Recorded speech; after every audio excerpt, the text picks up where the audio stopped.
대림절 셋째 주일에 우리가 점하는 세 번째 촛불은 기쁨을 상징합니다. 예수님이 이 세상에 오신 사건은 비통한 일이 아니에요. 낮은 자로 오셨지만,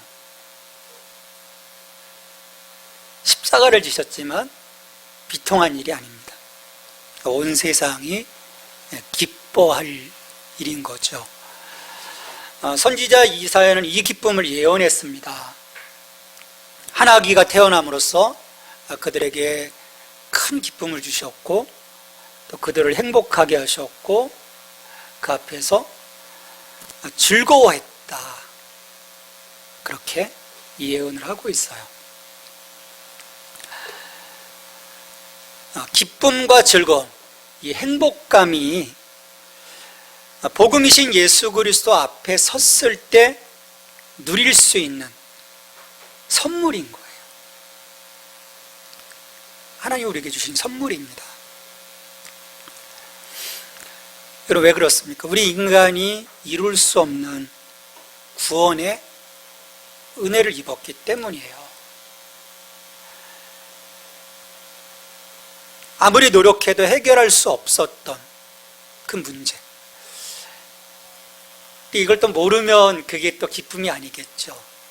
어느 순간 이런 은혜를 내가, 이 선물을 내가 받았다, 그게 가슴으로 딱 와닿게 되면 정말 감사하다, 그 노임으로부터 나는 자유하다, 행복하다, 그런 마음들을 갖게 되는 거죠. 이게 복음입니다. 근데 이 복음이 선포되었지만 심각한 문제가 생겨요. 뭐냐면, 기쁜 소식을 전해 주었는데 믿지 않는 거예요. 왜 안 믿을까? 근데 이건 지극히 당연한 일입니다. 왜냐하면 예수님이 오시기 이전까지 하나님은 선지자를 통해서 끊임없이 말씀하셨거든요. 입 다물고 계셨던 게 아니에요. 구원의 소식에 대해서, 하나님의 은혜에 대해서 계속 전해주셨는데, 오랫동안 말씀하셨는데 사람들은 듣지 않았던 거죠. 하나님의 아들 예수 그리스도가 왔음에도 사람들은요, 예수님이 누구이신지를 파악하지 못하고, 어떻게 보면 우리가 복음서를 읽어보면 그들의 어떤 전통에 대항하는 급진적인 선지자처럼 여겼던 거죠. 그래서 제자들 가운데 내가 누구냐, 사람들이 뭐라고 하더냐라고 했을 때 선지자라고 얘기했던 것들이 그런 반응인 거예요. 근데 우리가 마태복음을 계속 보고 있지 않습니까? 마태복음을 우리가 살펴보면 계속 마태는 한 사건들을 통해서 질문을 던지고 있는 거예요. 사람들을 통해서, 이 사람이 도대체 누구길래 바람도 잠들게 하고 귀신도 쫓아내고 사람도 치유하니, 얘 도대체 누구야? 그런데 아직 사람들은 정확하게 그를 인지하지 못하고 있는 거예요. 근데 거라사의 그 귀신들은 알고 있었죠. 하나님의 아들이라고 하는 것을 인지하고 있지만 사람들은 모르는 거예요. 계속 마태는 이 과정들을 밝혀가고 있지만 사람들은 예수님이 누구이신지를 분명하게 인지하지 못하는 거죠. 인지하지 못한다면, 그것을 잘못 받아들인다면 결국 예수님을 바라보는 시각이 왜곡될 수밖에 없는 거예요. 그래서 공격하게 되고요, 그 예수님이 갖고 오신 그 선물을 누리지 못하는 거죠. 근데 그때 유대인들도 그랬지만 오늘 21세기를 살아가는 많은 사람들도 실은 이 복음의 복된 소식 앞에서 귀를 기울이지는 않아요. 아마 그때보다 더 귀를 닫고 있지 않나 생각을 해봅니다. 이게 계속 반복되고 있는 거죠. 여러분 어떻습니까? 여러분은 예수님과 함께함으로써 그분이 주신 그 기쁨과 즐거움과 행복함이 여러분들의 삶에 깃들어 있습니까? 난 너무너무 좋아. 근데 실은 우리 미친 사람들이 아니에요. 남들이 볼 때는 환경이 썩 그렇게 기쁘고 즐겁고 행복한 그런 상황이 아니라고 해도 정말 우리가 그 하나님 나라, 하나님의 통치하심, 예수 그리스도의 그 왕되심 앞에 내가 순전한 마음으로 살아가고 있다면 그분이 나를 위해서 행하셨던 그 사랑에 대한 어떤 감동이 있다면 설령 지금 나의 어떤 그 삶을 통해서 어떤 기쁨과 즐거움과 행복함을 얻을 수 없지만 예수님 때문에 실은 행복할 수 있는 것, 그게 그 복음 앞에 선 온전한 사람들의 반응이라고 저는 믿어요. 근데 과연 그런가? 한번 보면 참 이게 쉽지 않은 문제인 거예요. 왜 그럴까? 아직 내가 예수님 앞에 서 있다고 하면서도 아직 그분을 내가 모르는 거예요. 우리가 연애하면 계속 알아가면서 그 상대방에 대한 어떤 놀라움과 어떤 환희가 생기듯이 실은 예수님과의 관계가 더 깊어져야 되는 거죠. 그분을 더 알아가야 되는 거예요.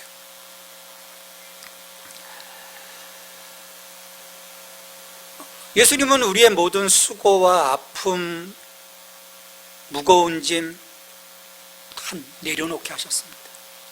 수고하고 무거운 짐진 자들아 다 내게로 오라. 내가 너희를 쉬게 하리라. 여러분 내려놓아야 되죠. 예수님 내려놓게 하셨거든요. 그런데 우리는 유대인들이 그랬던 것처럼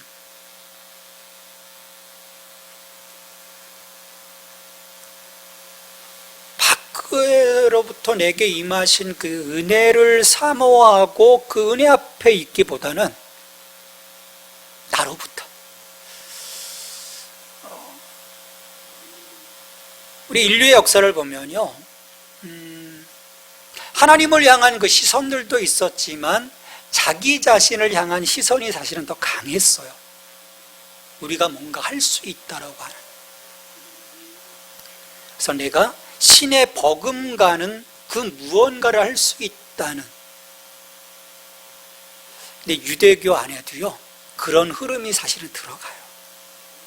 그들이 하나님의 은혜로 구원을 받았음에도 불구하고 오랜 시간 어떤 그 하나님께로부터 받은 그 사랑에 대한 그 발현으로서의 순종이 아니라 어떤 의무감으로서의 순종이 되어지면서 계속해서 자기 자신의 어떤 내재적인 힘을 통해서 의로워지고자 하는 그런 모습들이 유대교 안에 있었거든요. 근데 이게 처음에는 즐겁고 행복할 수 있게 되겠지만 그것이 나의 어떤 영적인 짐이 되기 시작하면요 힘들어지는 거예요. 내가 지금 뭐 하고 있지? 우리가 처음에 예수님을 믿고 어떤 감동과 받은 사랑에 대한 느낌들이 있을 때 그 행복함과 점점 그 처음에 그 첫사랑으로서 느꼈던 것들이 사라지면서 어떤 그 종교적인 의무감으로서의 내 신앙생활이 조금씩 변질되어 가면요 우리 신앙함에서의 실은 행복함은 사라져요. 힘들어지는 거죠. 어떤 관계하고 똑같습니다. 출애굽해서 가나안 땅에 들어가려고 했던 백성들, 그 백성들을 향해서 하나님은요, 야, 너같이 행복한 사람이 어디 있냐라고 말씀하셨거든요. 왜? 그들의 하나님이 이루어 가시는 그 구원의 역사하심을 신뢰하는 그 눈길로 바라보면 됐거든요. 그래서 광야에서도 먹이시고 지켜주시고 싸움에서도 승리케 하시고 그 은혜 속에 있었어요. 그런 그들을 보면서 야, 너희들 정말 나로부터 구원받은 너희들 행복한 자들이야 라고 말씀하신 거예요. 근데 그것을 잃어버리기 시작했을 때 그들은 결국 하나님 편에 서 있었던 것이 아닌 거죠.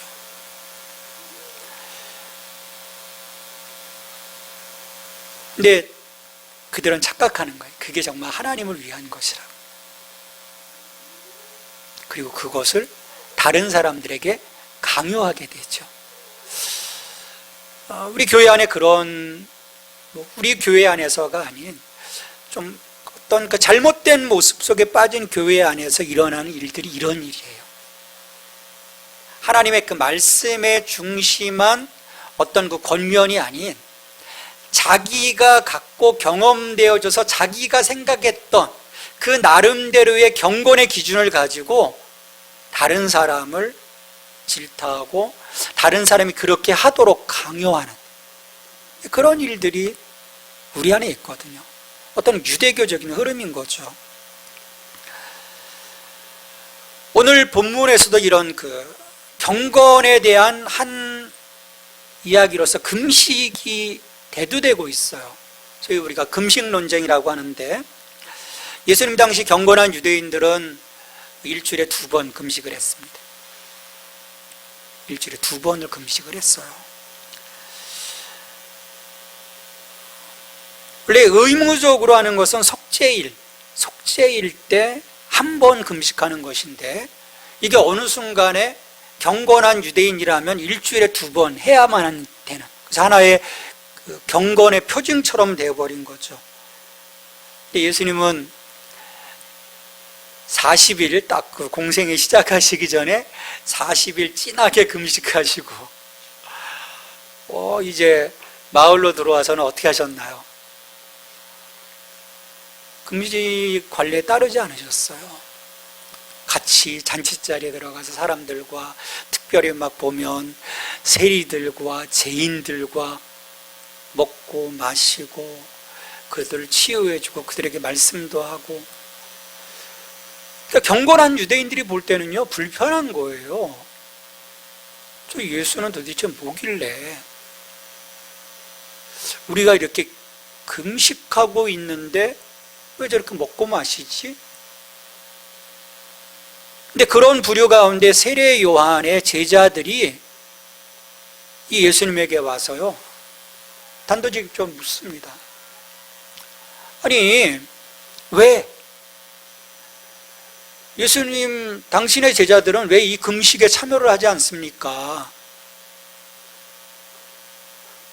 우리와 바리새인들은 지금 금식하고 있는데 왜 안 하세요?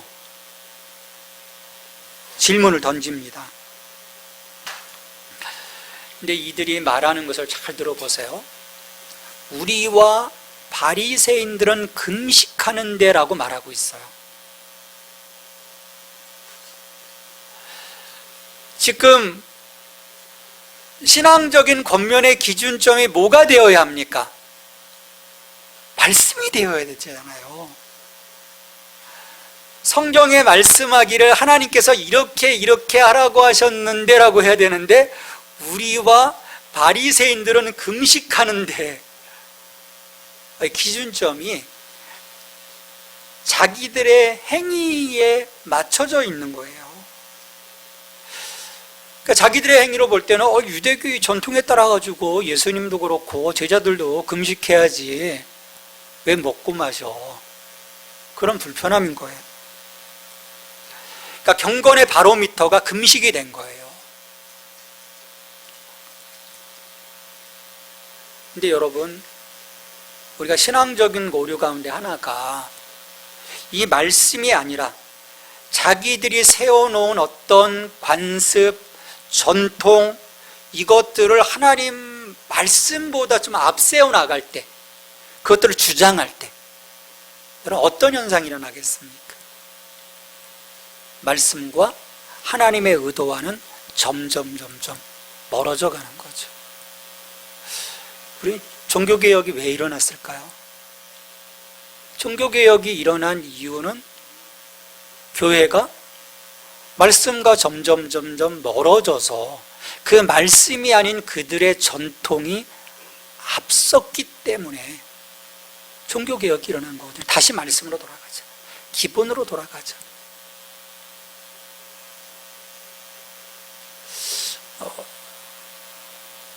어느 순간에 속게 되는 거예요.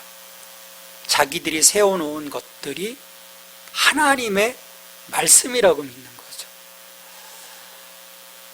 그래서 우리가 어떤 그 신앙의 삶을 살아가면서 가장 조심해야 될 부분이 저는 이 부분이라고 생각을 해요. 함께 말씀을 나누어야 되는데 항상 자기 주장을 하는 거예요. 내가 경험했던 신앙적인 그 이야기들을 가지고 다른 사람들을 닥달을 해요. 아니에요. 그건 속는 거예요. 실은 주전 그 8세기 그 어간에 하나님은 이스라엘 백성들의 그런 그 정례적인 금식에 대해서 야, 좀 제발 좀 그만해라 말씀하셨던 적이 있거든요. 그건 뭐냐면 그들의 신앙적인 고백과 삶의 괴리감이 너무 컸던 거예요. 그러니까 결국은 우리의 예배라고 하는 부분, 우리가 하나님께 드려지는 헌신에 대한 부분은 어떤 행위적인 부분이 아니라는 거죠. 내 삶의 그 열매들이 전제로 드려질 때, 그게 소재로 드려질 때 실은 하나님 받아주시는 거거든요.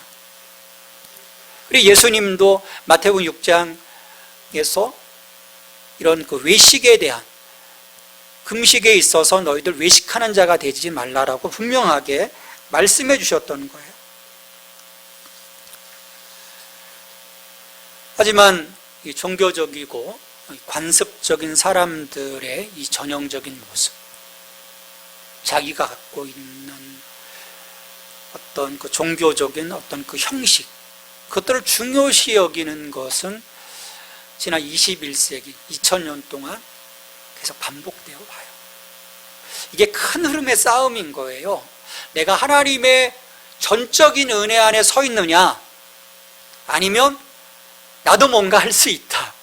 이게 이 교회의 큰 흐름으로 오는 거죠.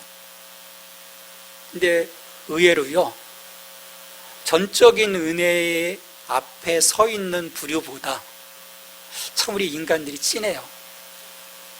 내가 뭔가 할 수 있다. 여기에 흐름에 더 많은 사람들이 있어요. 그럼 왜 그럴까요?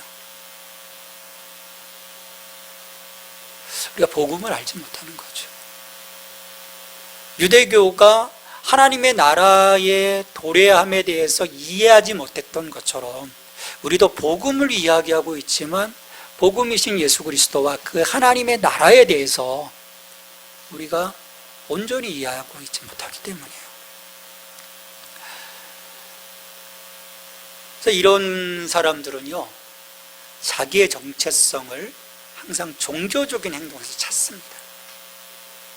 그리고 나아가서 자기 의의 기준에 따라 못 미치는 사람은 누구라도 이 믿음에 충실치 못한 사람으로 판단하고 정죄하는 거예요. 대개 이들은요, 어찌하여라고 말해요. 어찌해서? 그러니까 자신들이 세워놓은 어떤 그 원칙, 그것을 내세워서 자신들의 우월성을 주장하는 거죠. 그래서 예수님이 비유 가운데 그 바리새인과 그 세리의 기도에 대해서 얘기를 하지 않습니까? 바리새인은 탁 서서 하나님, 제가 하나님께 11조도 드리고 모도하고 자기들이 세워놓은 경건의 원칙인 거예요. 그것들을 하나님께 계속 이야기를 하죠. 나 이런 사람이에요. 근데 세리는 어떻습니까? 구석에서 저는 죄인입니다. 전적인 하나님의 은혜 앞에 서고자 하는 한 사람의 모습인 거거든요. 이건 우리 안에서 반드시 뽑아내어야 할 쓴뿌리입니다. 무서운 종교적인 편견이고 독선인 거예요. 그건 복음이 아닌 거예요. 무엇보다도 이런 모습은요, 하나님 나라의 모습이 아니라는 거죠. 새로운 시대, 이 하나님 나라에 적합한 삶은 다른 사람을 자기의 의의 기준에 따라서 정죄하는 것이 아니라 하나님께서 우리를 용서하신 것처럼, 하나님의 기준이라고 하면 우리가 어떻게 용서를 받을 수 있겠어요? 하나님이 우리를 용서해 주신 것처럼 다른 사람들을 인정하고 용서하고 긍휼히 여기고 품을 수 있는 이 모습이 아닌가. 그러니까 바리새인 이 세례 요한의 제자들, 그 하나님 나라가 도래했다라고 분명히 선포했는데 그걸 이해하지 못한 거죠.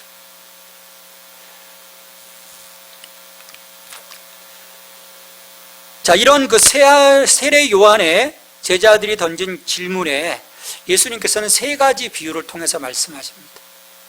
왜 금식하지 않냐라고 했을 때 세 가지 비유를 말씀하세요. 이 하나가, 첫 번째가 혼인집 비유예요.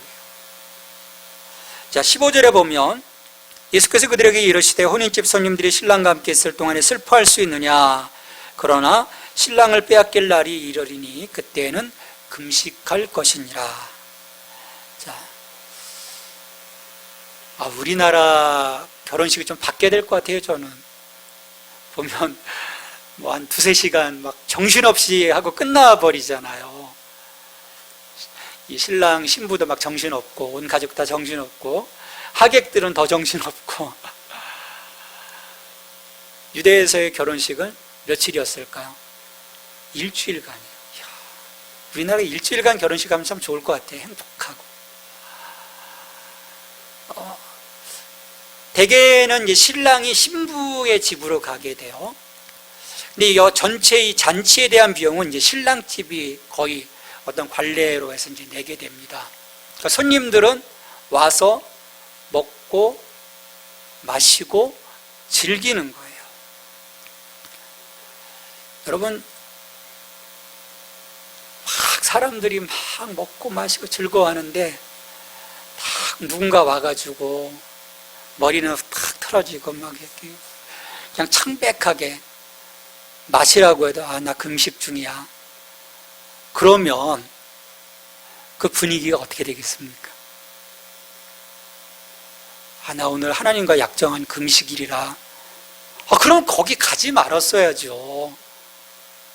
기도원 가서 금식하고 있어야지 왜 거기를 왜 갑니까? 갔으면 어떻게 해야 돼요? 즐겨야 되는 거죠. 그래서 유대사회도요, 일주일에 2번 금식할 때 월요일과 목요일에 금식을 주로 이제 하는데, 이때가 잔치 기간이에요. 잔치 기간이면 금식을 하지 않습니다. 왜? 잔치의 분위기, 그 흥을 깨는 거잖아요. 그 몇 사람이 그렇게 가서 그렇게 쭈그리고 앉아있으면 다른 사람들이 먹을 수 있겠습니까? 마실 수 있겠어요? 그러니까 예수님께서 이걸 통해서 지금은 우리가 같이 혼인잔치의 때야. 지금 먹고 마시는 게 이게 옳은 거야 라고 말씀하시는 거예요. 기쁨에 동참하라는 거죠. 그리고 이 비유는요, 예수님이 누구이신지를 지금 분명하게 보여주시는 거예요. 이분이 메시아라는 거예요. 지금 이스라엘 백성들이 금식하는 이유는요, 물론 자기들의 경건함에 대한 것도 있지만 메시아께서 이 땅에 오셔서 자기들의 나라를 회복시켜 주실 것에 대한 기대를 갖고 금식하는 거거든요. 그 금식 기도 가운데 하나의 주된 원인인 거예요. 그런데 야, 너희들 지금 메시아가 오기를 금식하고 기다리고 있니? 아니야. 메시아인 내가 먼저 지금 와 있어. 하나님의 나라가 예수님께서 오심으로 이 땅에 임했고 하나님의 은혜가 넘쳐 흐르고 있다라는 것을 예수님은 계속 보여주고 계세요. 오병이의 기적을 통해서 5,000명이 4,000명이 그 하늘로부터 내려지는 그 양식의 공급을 받아 배불리 먹는 그런 모습들, 군대 귀신이 물려나고 눈먼 자가 눈을 뜨고 안진뱅이가 일어나고 그간 소외되었던 세리와 죄인들이 하나님 나라 잔치자리에 초대받고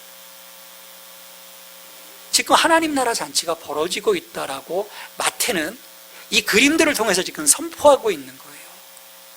그리고 그러한 그림들을 보여주신 예수님께서 지금 이 세례 요한의 제자들에게 말씀하시는 거죠.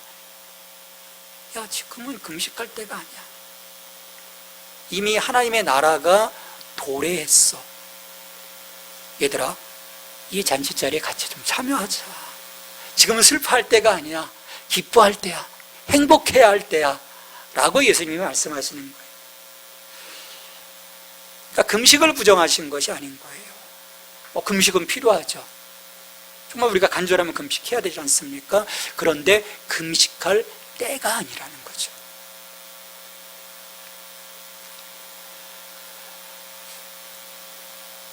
우리가 신앙의 삶을 살아가면서요, 그래서요, 이 영적인 흐름을 잘 읽어야 돼요.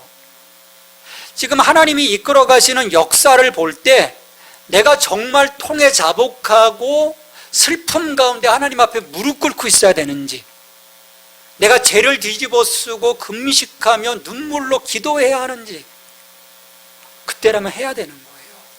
그때 하하호 하고 있으면요, 그건 잘못된 거죠. 그런데 그렇지 않다면, 지금 내가 하나님의 은혜 안에서 그분의 사랑 안에서 기뻐하고 행복해야 할 때라면 거기에 동참해야 되는 거예요. 그런데 그런 하나님의 의도와는 달리 자기 경건의 의를 드러내고자 애를 쓰게 된다면 우리는 하나님과 멀어져 있는 것입니다. 여러분, 이런 케이스 어떻게 되겠습니까? 나는 열심히 산 거예요. 나의 그 어떤 그 경건, 자기 경건의 의를 가지고 열심히 하나님을 위해서 살았다라고 얘기하는데 마지막 주님 앞에 섰을 때 쓴소리를 듣는 거죠. 내가 너를 도무지 알지 못한다. 우리가 하나님의 그 흐름 속에 있지 못한 거예요. 하나님이 지금 이루어 가시는 역사의 흐름 속에서 내가 무엇을 해야 되는지를 파악하지 못한 사람들의 모습인 거예요. 자기 열심인 거죠. 우리는 하나님의 열심 가운데 들어가야 되는 거예요.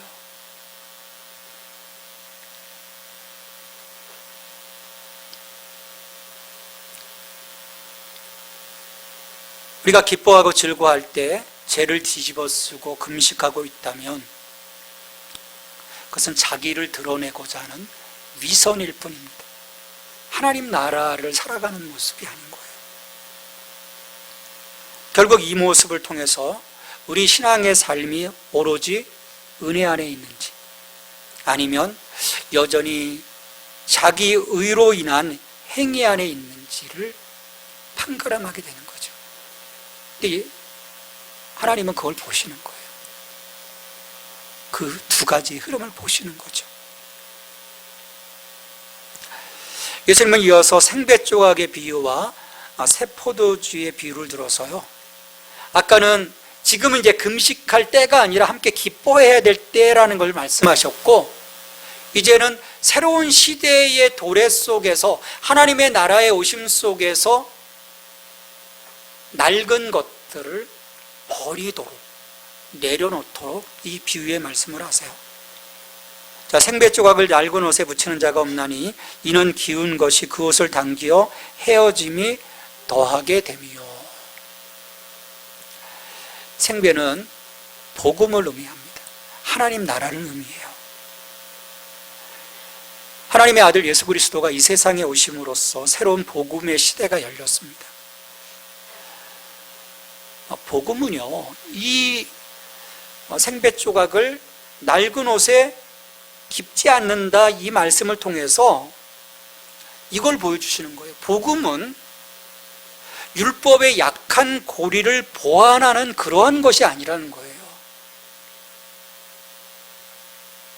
단지 우리의 삶의 연약함을 보완하는 보완제가 아니라는 거예요. 우리가 복음 앞에서 실패하는 이유가 복음을 그렇게 여기기 때문입니다. 복음 앞에 서려고 하면 예수님이 지금 요구하시는 게 뭐냐면 낡은 옷을 버리라는 거예요. 지금까지 너희들이 갖고 있었던 것들을 다 버리라는 거예요. 예수님이 자기를 부인하고 나를 쫓으라고 하신 이유가 여기에 있습니다. 낡은 옷을 버리라는 거죠. 내가 살아왔던 그 모든 것, 삶의 방식에 그냥 복음에 딱지 하나 붙이는 것, 그게 복음이 아니라는 거예요. 그게 하나님의 나라가 아니라는 거예요. 그런데 우리는 그 일을 해요. 여전히 하나님의 나라 안에 들어가기 이전에 가졌던 그 나의 낡은 모습들을 그대로 갖고 있으면서 거기에 복음 딱지 하나 딱 붙이고, 아, 나 예수 믿고 있어, 나 구원받았어 라고 살아가는 거예요. 그게 아니라는 거예요.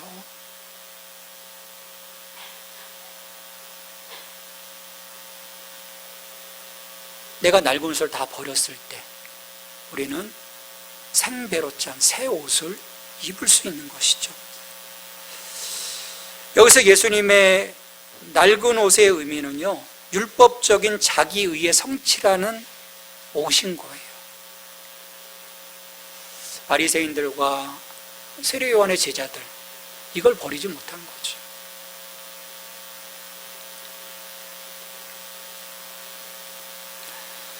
이걸 벗어버릴 때 우리를 구원하시는 예수 그리스도라고 하는 새 옷을, 생배의 옷을 우리가 입을 수 있는 것이죠. 그리고 이것을 보충 설명하시기 위해서 예수님은 가죽 부대에 대한 비유를 말씀을 하십니다. 17절 말씀 같이 한번 읽겠습니다. 새 포도주를 낡은 가죽 부대에 넣지 아니하나니 그렇게 하면 부대가 터져 포도주도 쏟아지고 부대도 버리게 됨이라. 새 포도주는 새 부대에 넣어야 둘이 다 보존되느니라. 아멘.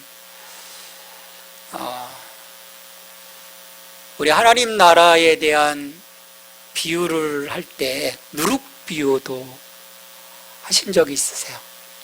누룩이 막 폭발하잖아요. 발효라는 거예요. 새 포도주도 처음에는 발효가 되지 않을 때는 전혀 문제가 안 돼요. 근데 시간이 지나면서 발효가 돼요. 폭발합니다. 그런데 그것을 담재할 수 없는 낡은 부대라면 그 새 포도주는 낡은 부대가 터졌을 때 다 사라지고 없어지는 거예요.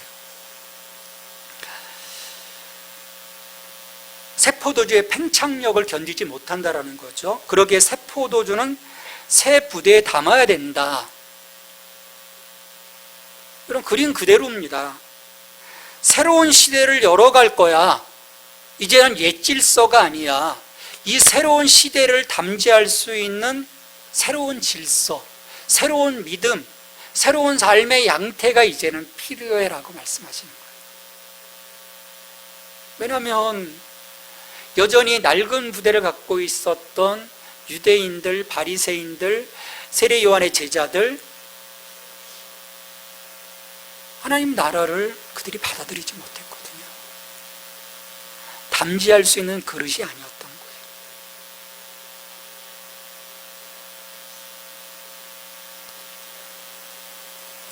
그들이 그런 것들을 벗어버리고 새로운 부대로서 자신들이 변화되어야 하는데 그들은 끝까지 거부하죠. 구속사의 완성이신 예수 그리스도를 거절합니다. 그러니 죄인들의 죄를 속하시는 예수님을 통해 금식을 이해하는 새로운 시대가 열렸음을 인정할 수 없었던 거예요. 속죄일에 유대인들은 모두 금식하고 슬퍼하며 자신의 죄를 속죄하지만 예수 그리스도를 통해서 죄의 멍에를 벗어버린 사람들은 자신의 죄가 벗겨진 것에 대해서 즐거워하고 기뻐하고 천국잔치에 참여하는 거거든요. 그 모습을 예수님은 그 세리와 수많은 죄인들과 함께 먹고 마시며 이들에게 보여준 거예요.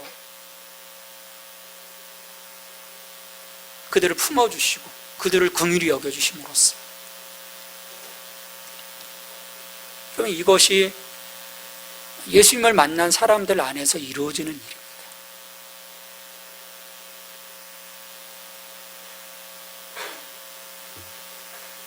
근데 낡은 부대, 낡은 사고 속에 있었던 사람들은 이해하지 못한 거예요. 하나님은요, 지금 우리 안에서 새 일을 행하고 계십니다. 새 일을 행하고 계세요. 우리는 하나님의 그 새로운 은총에 응답하는 새로운 방법을 찾아야 합니다. 하나님 나라에 합당한 삶의 양식. 그걸 예수님은 말씀해 주시는 거예요.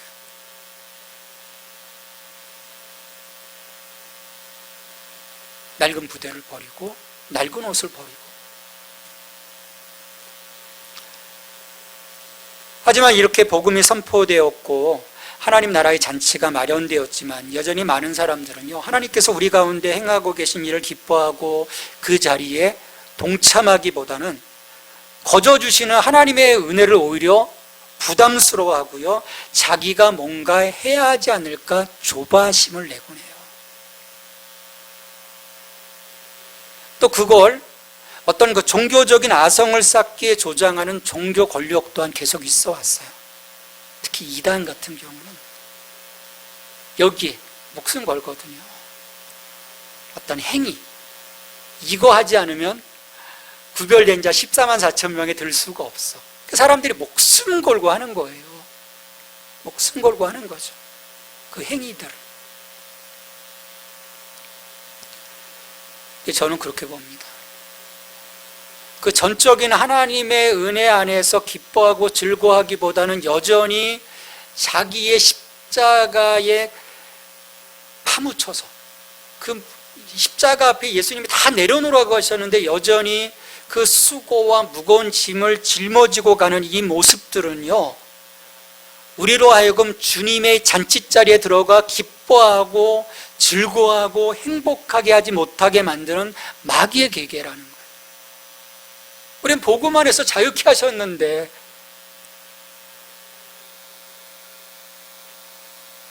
우리 로마서를 치면 여전히 7장 오라 나는 곤고한 자로다, 그 틀에 묶여 있는 거죠. 근데 8장으로 넘어가면 우리는 성령 안에서 자유한 거예요.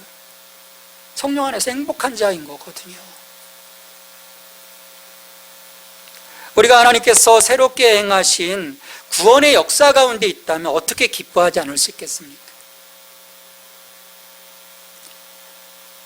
예수님은 이 땅에 은혜를 갖고 오셨습니다. 이것이 우리에게 주신 복음의 소식이에요. 우리가 성탄절을 준비하는 이 대림절 기간을 지금 보내고 있거든요. 오늘 우리 세 번째 이 기쁨인 거예요. 예수님의 오심은 우리에게 기쁨인 거죠. 예수님은 이 하나님의 그 나라가 임하였다라고 선포하시면서 뭐라고 말씀하셨습니까? 회개하여라, 하나님의 나라가 임하였다라고 말씀하세요. 낡은 부대로서는 이 하나님의 나라를 담아낼 수 없다라고 선포하신 거죠. 회개해라, 버려라, 과감하게 버려라. 새로운 은혜의 길로 우리는 돌이켜야 합니다. 이 낡은 인본주의 종교의식이라는 부대를 버리지 못하면요, 유대인들이 그랬던 것처럼 우리는 예수님을 어느 순간에 나도 모르게 거절하는 거예요. 그로 인해 우리에게 임한 하나님 나라의 기쁨을 우리는 담지할 수 없습니다. 슬픈 종교가 되는 거죠. 오늘 우리는 새 언약의 시대의 새 부대로서 하나님 나라를 살아가도록 그리스도 안에서 복음 이 부름을 받은 그리스도인들입니다.